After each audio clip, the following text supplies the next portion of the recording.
right, when you think Jeff Goldblum, you think big. No, not that kind of big, but big like Jurassic Park, Independence Day, and of course, The Big Chill. You can't write anything longer than the average person can read during the average crap. It's not a bad resume. So how did he get here? Well, how about this? One of Jeff's first movie roles was this guy. We want money, mother, now get it! Credited as freak #1 in Charles Bronson's classic vigilante movie, Death Wish. Now, it is hard to beat Death Wish, but Jeff did with David Cronenberg's mutant insect, The Fly. Most people would give anything to be turned into something else. Turned into what?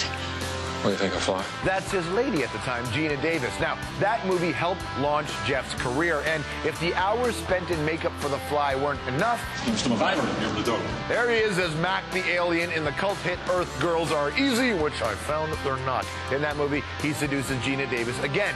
What is it with her and the mutants? Whatever, back to Jeff. Aside from movies, Jeff likes the music. He and his buddies have a jazz band called the Mildred Snitzer Orchestra. He also dabbles on Broadway and the small screen, but it's the big screen that made Jeff Goldblum a star. He was the condescending uncle in Igby Goes Down, and he played the great Alistair Hennessy in The Life Aquatic with Steve Zissou. Jeff's latest movie is a mockumentary called Pittsburgh. The film follows him in his hometown as he stars in a stage adaptation of The Music Man. You can never not be Jeff Goldblum. You can never not bring your particular quirkiness or your particular eccentricity to it. But my job is to make sure we're all in the same play. If you don't get these people to believe you and create this band, you're a huge failure. The man's entire life, ladies and gentlemen, Jeff Goldblum. How are you? Very well. You've done a lot of movies, man. I know. I'm a lucky guy. You were looking back, you were surprised to seeing the footage of you in Death Wish. That was my first movie, Death Wish. That's right. Do you remember when you got the call saying you're in this movie? Yeah, it was the very first audition I ever had. I was in the Loft Broadway show, and an agent saw me, said, we're going to send you up for things. I auditioned for that, went in 3 at a time to some building in New York, and we kind of improvised this thing. Then he called and said, you got the part. And then I went, Michael Winner directed that. He was famous for abusing actors and being sort of cruel and stuff. The very first shot we did in that movie, I'm sort of sneaking up the stairs in the rehearsal, in the camera rehearsing. He yells at me at the top of his lungs, Goldblum, start acting now! He's British guy. That was his direction to me. Back on Broadway-ish, but not Broadway, back on stage in Pittsburgh. Yes, sir. Do you like this? That's amazing, too. Jeez, look at that.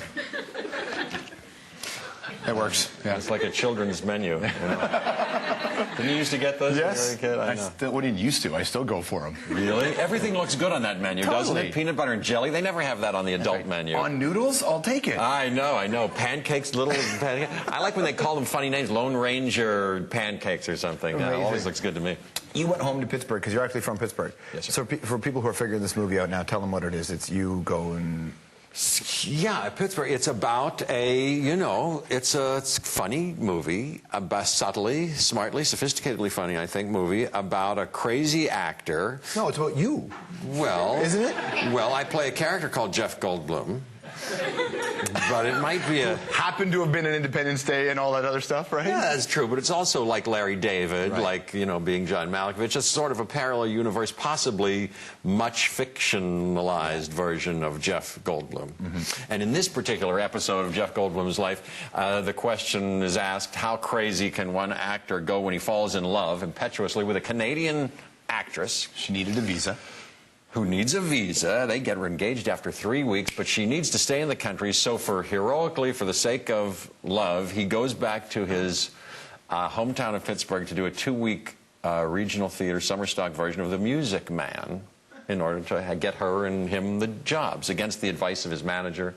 And then he brings his friends Ed Begley and Ileana Douglas with him. Yeah, and Moby makes an appearance as well. And Moby, who's ostensibly going with Ileana Douglas and having a kind of a horrific breakup. A weird kind. Where does this come? Like, how does this get to you, this idea to make a film like this? Well, I'll tell you, it's a long story, but let me make it short and entertaining. I was about 7 years ago, cooked up this thing.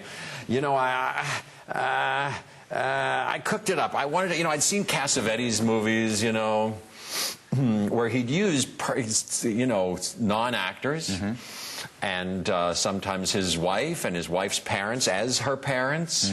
but it would be a fictional story anyway. I wanted to make something. And with the technology like David Lynch used in this last movie, Inland Empire, and it's only all he wants to use, he says now, I had friends with cameras, and I thought we can, in a low-budget and low-tech way, in a handcrafted way, make something. Anyway, that was the start of it. It evolved over the years, and then we did it. You did it. How much of it was scripted? How much of it was not? We had, like Chris Guest does, I think, in his movies, Waiting for Guffman, I love those movies, designed a little treatment, 3-4 pages of, a description of the scenes and the plots and the subplots, and that's all we had. And then besides that, we came to the day and improvised. We never did anything more than once. We never did 2 takes of anything. We wanted it to be eventful. Eventful. When you go into a project, I wonder how different it is for you to go into a project with that little preparation, or at least so much can happen. How different is that from how you normally approach what you do? It's totally different, although I studied with this wonderful acting teacher named Sanford Meisner, whose part of his early training is improvisation.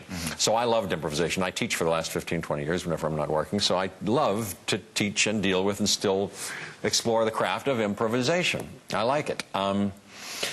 And in a way, doing this part, I was prepared. This character, even though it's fictional, in a way, I know a lot about it too. Yeah. So I'd been sort of researching it and been very prepared by it.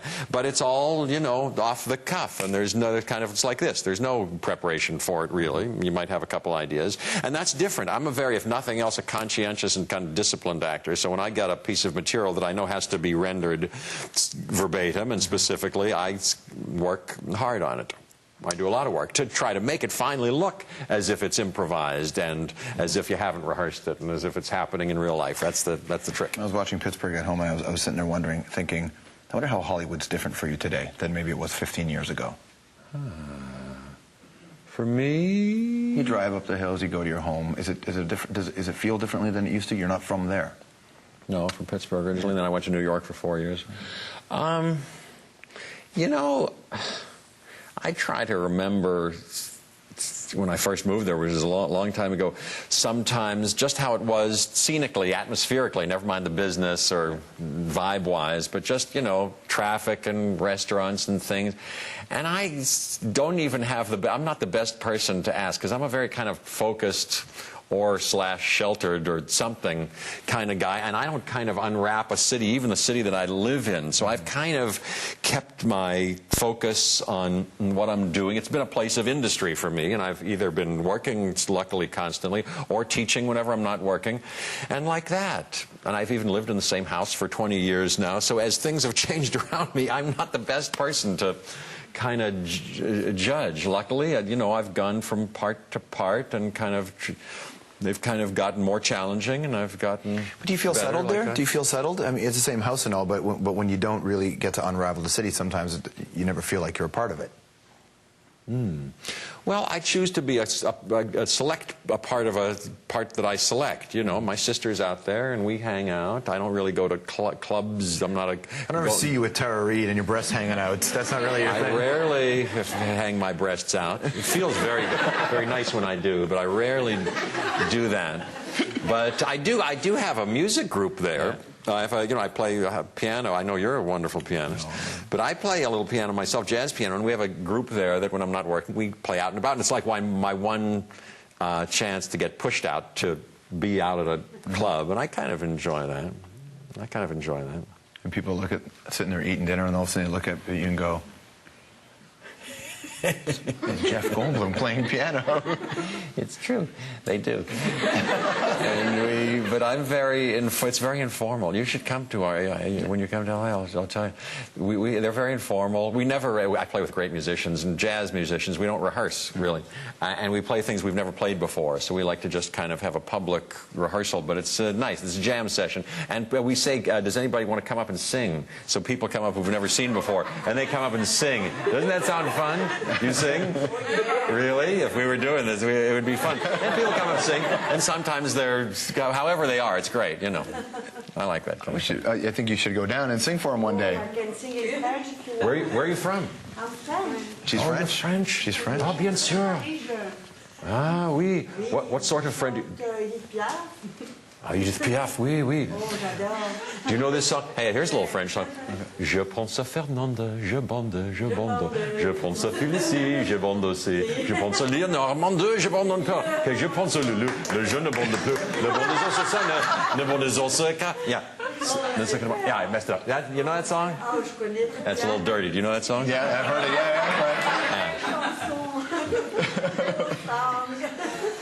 I like that song. I'd love a merci. So, okay, you have this other movie that you've done shooting the other movie. Is it finished? Yeah, we just finished that. We were in Romania and Israel shooting that. Yeah. Okay, and then what's next? I don't know. You know, many things swirling around. I'm going to go back and... You're a healthy guy. You take care of yourself. You're not like a crazy... You plan... Like, can you book film after film after film after film? It's been going that way, and now I have a little break. But whether I'm working or not, I kind of keep acting and teach and work things up anyway. There you go. Good to see you, man. So nice to see you. Thanks for coming in. Thank you so much for having me. And, of course, Jeff Goldblum, everybody. Thank you very, very much. Pittsburgh is the name of the movie. Make sure you check it out. Jeff Goldblum. We'll be right back.